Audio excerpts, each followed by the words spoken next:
Guys, jadi tadi siang ada berita yang bikin shock banget.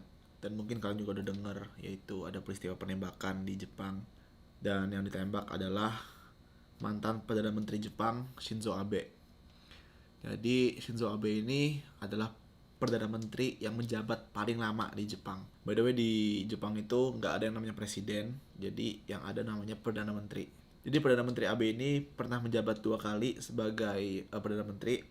Yang pertama itu cuma setahun, dari 2006 sampai 2007. Yang kedua itu 2012 sampai 2020. Dan beliau ini mundur dari jabatannya karena ada isu kesehatan. Jadi beliau bilang kesehatannya menurun dan juga beliau memiliki penyakit dalam gitu, kalau nggak salah di ususnya, dan keadaan itu membuat dia mundur dari jabatannya sebagai Perdana Menteri Jepang. Nah, jujur buat aku pribadi, aku kan di Jepang tuh dari 2016 sampai 2022 kan. Yang paling berkesan buat aku, yang paling bikin apa ya, kayak kena gitu, adalah tahun 2020 di mana COVID menyerang. Ada kebijakan dari pemerintah Jepang, yaitu memberikan uang 100.000 yen kepada seluruh masyarakat Jepang.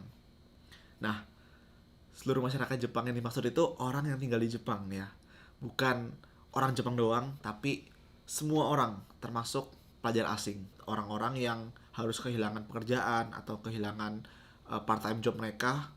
100.000 yen tuh sangat-sangat membantu dan sangat-sangat berarti. Even buat aku yang udah dapat beasiswa pun, itu sangat-sangat berarti banget.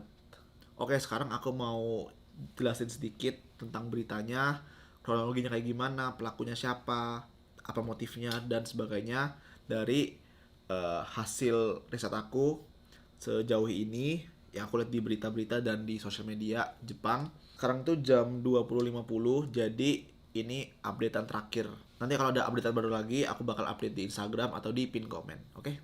Jadi sekarang ini di Jepang itu lagi masa-masa eleksi untuk pemilihan senat. Jadi ada banyak partai yang melakukan kampanye supaya kandidat partainya itu terpilih gitu. Nah, Pak Abe ini adalah salah satu anggota dari Partai Demokrat Liberal, memimpin kampanye untuk mendukung partai mereka. Nah, hari ini jadwal kampanyenya itu ada di daerah Nara. Biasanya kalau orang Indonesia liburan ke Jepang ikut tur, Nara itu menjadi salah satu destinasi wisatanya, karena di sana itu kita bisa ketemu banyak rusa dan kasih makan rusa. Jadi kalau teman-teman sering lihat orang kasih makan rusa di Jepang, itu kemungkinan besar ada di Nara. Nah, Nara ini deket sama Osaka dan deket sama Kyoto. Nah, jadi hari Jumat tanggal 8 ini Pak Abe itu punya jadwal untuk kasih speech di kampanye partai mereka. Nah, dari pengalaman aku di Jepang, kampanye-kampanye kayak gitu itu emang biasa dilakukan di jalanan raya. Jadi biasanya jalan gede gitu, nah di pinggirnya mereka bikin satu kayak barisan atau satu kayak panggung gitu, panggung kecil untuk orang speech dan kasih kampanye gitu. Dan biasanya di sekelilingnya itu ada kayak anggota-anggota partainya dan ada pendukung-pendukungnya juga, jadi rame banget. Dan biasanya kampanye-kampanye itu dilakukan di tempat yang banyak orangnya, banyak orang berlalu lalang di situ, ya supaya banyak orang yang denger gitu kan. Nah, hari ini Pak Abe itu melakukan pidatonya di depan stasiun Yamato Saidaiji di prefektur Nara tadi. Awalnya itu lancar-lancar aja, dan sekitar jam 11 tiba-tiba ada orang yang nembak ya, ada bunyi tuar. Terus awalnya itu di tembakan pertama itu nggak kena, dan ada bunyi lagi dor. Tembakan kedua tiba-tiba Pak Abe jatuh, dan ternyata pelurunya itu kena bagian dada. Nah, di Twitter Jepang ini rame banget videonya, ada beberapa angle dan aku bakal tunjukin ke kalian. Buat yang nggak kuat atau takut untuk nonton, kalian bisa skip part ini. Oke, jadi ini angle pertama dan ini yang paling jelas menurut aku. Nah, jadi tuh tembakan pertama, tembakan kedua. Nah, sebenarnya kalau kita lihat di videonya, pas penembakan pertama itu nggak kena apa-apa guys ya, masih aman gitu.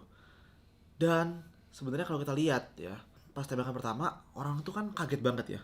Dan mungkin banyak banget yang nggak nyangka kalau ada tembakan gitu loh, karena pistol di Jepang itu kan ilegal gitu kan. Dan sebenarnya kalau aku lihat baik-baik ya, para security police ya di Jepang disebutnya security police itu langsung hadap belakang dan ada yang lari bawa kayak semacam anti peluru gitu.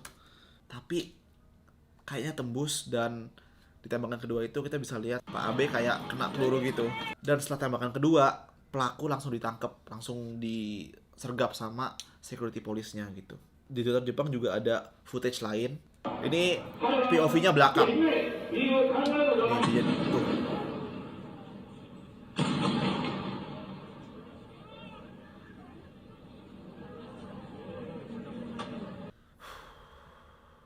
Ngeri banget. Dan ada kamera lain, kita bisa lihat kalau pelaku itu dari awal udah di belakangnya Pak Abe nanti.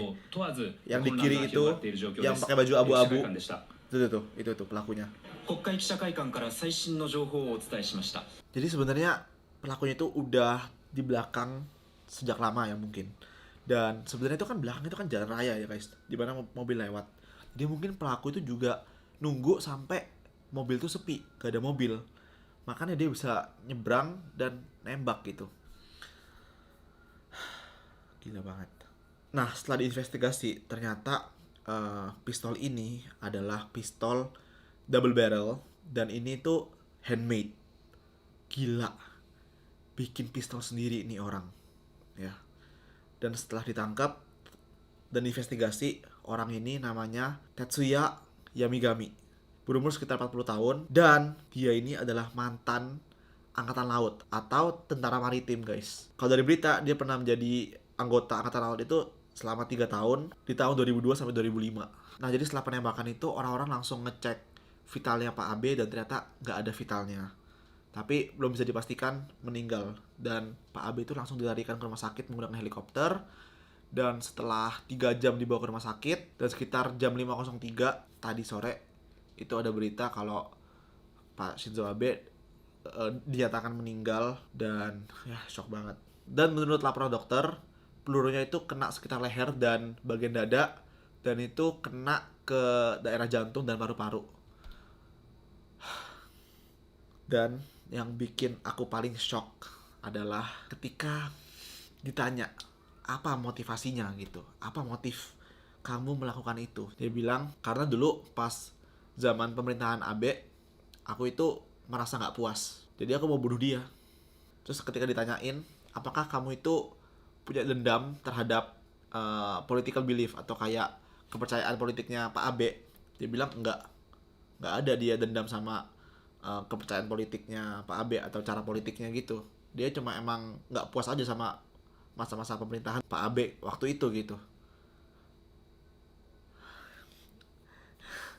Gila sih, maksudnya di Jepang itu emang kayak waktu yang lalu ada kasus Joker, kalau kalian masih ingat, yang pas Halloween itu dia bakar kereta terus dia nusuk orang.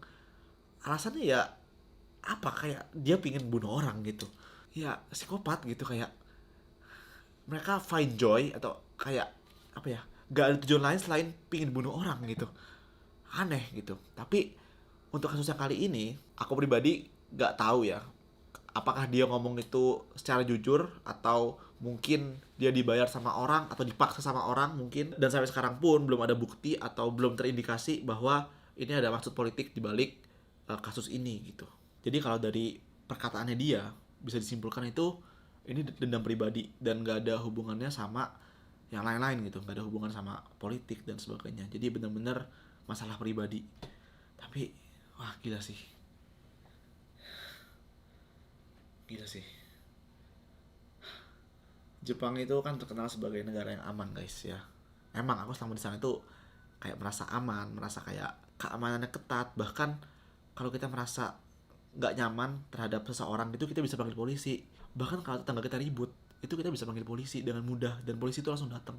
Cuma emang yang tiba-tiba aja bisa ngebunuh, bisa tiba-tiba aja melukai orang gitu tanpa alasan yang jelas gitu. Dan dari aku ngobrol sama teman-teman aku yang di Jepang, katanya salah satu pemicu munculnya orang-orang kayak gitu itu karena memang stres gitu. Stres di Jepang itu sangat tinggi sehingga sebagai salah satu pelampiasan ya entah bunuh diri atau bunuh orang lain terus bunuh diri kayak gitu-gitu, guys. Jadi seaman-amannya suatu negara, meskipun Jepang dikenal sebagai negara yang paling aman, tetap aja kita harus selalu waspada. Ya sebenarnya susah juga sih untuk selalu waspada karena ya mana tahu gitu. Aku yakin juga orang-orang di Jepang pasti semua shock banget.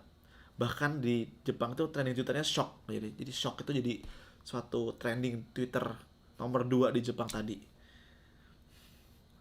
Asli sih aku shock banget juga sampai sekarang, kayak nggak habis pikir. Dan di Twitter juga rame, banyak orang itu kayak nyalahin guardnya Pak AB ini gitu, kenapa telat gitu. Padahal kalau kalian gercep untuk nangkep atau untuk melindungi Pak AB, maka dari tembakan satu ke tembakan kedua itu Pak AB bisa selamat gitu.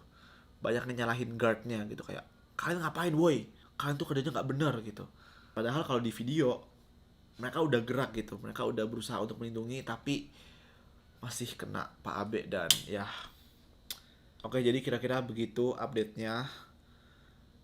Aku udah beberapa kali baca kasus-kasus kayak gini di mana orang Jepang ya yang kayak psikopat gitu akhirnya melakukan pembunuhan, melakukan ya kayak gini itu nggak pertama kali gitu guys. Dan ngeri sih, ngeri. Baru tahun lalu yang Halloween, dan di tahun yang sama juga waktu itu ada yang perusakan di kereta. Itu kayak ngeri banget, ngeri banget. Jadi ya terus berdoa supaya kita dilindungi sama Tuhan. Ya pasti kita nggak mungkin lah bisa waspada tiap saat. Waspada pun kalau tiba-tiba orang sebelah kita mau ngebunuh kita, ya kita nggak bisa apa-apa kan. Jadi uh, cuma Tuhan yang bisa melindungi kita dari hal-hal seperti ini.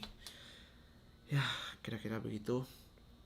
Ya aku berharap semoga kedepannya nggak ada lagi kasus-kasus kayak gini, dan semoga kita semua dimanapun kita berada bisa hidup dalam damai. Oke, jadi sekian video kali ini. Bye bye.